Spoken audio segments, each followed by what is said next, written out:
New year celebrations నేపథ్యంలో హైదరాబాద్ లో పోలీసులు ట్రాఫిక్ ఆంక్షలు విధించారు.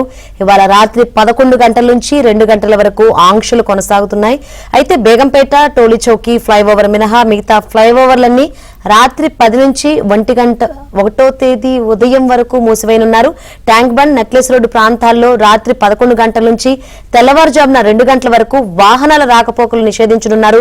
మద్యం తాగి వాహనాలు నడపరాదని డ్రంక్ అండ్ డ్రైవ్ తనిఖీలు రాత్రి 8 గంటల నుంచే కొనసాగుతాయని, ర్యాష్ డ్రైవింగ్, ట్రాఫిక్ నిబంధనలకు ఉల్లంఘిస్తే కఠిన చర్యలు తీసుకుంటామని పోలీసులు హెచ్చరించారు.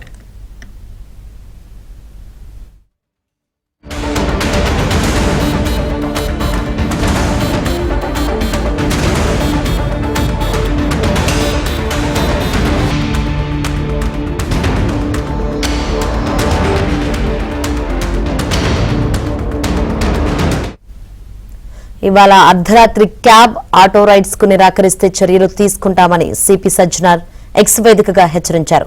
బుక్ చేసిన ఛార్జ్ కంటే అధికంగా డిమాండ్ చేస్తే కఠిన చర్యలు తీసుకుంటామన్నారు. ప్రయాణికులకు ఇబ్బంది కలిగిస్తే వెంటనే పోలీసులకు ఫిర్యాదు చేయాలన్నారు. ఫిర్యాదుకు వాహన నెంబర్, సమయం, ప్రదేశం, వివరాలు తప్పనిసరిగా నమోదు చేయాలన్నారు. రైడ్ డీటెయిల్స్ స్క్రీన్ షాట్ పంపించాలని హైదరాబాద్ పోలీసులు సూచించారు. న్యూ ఇయర్ వేడుకల్లో భద్రతే లక్ష్యంగా చర్యలు ఉంటాయని తెలిపారు.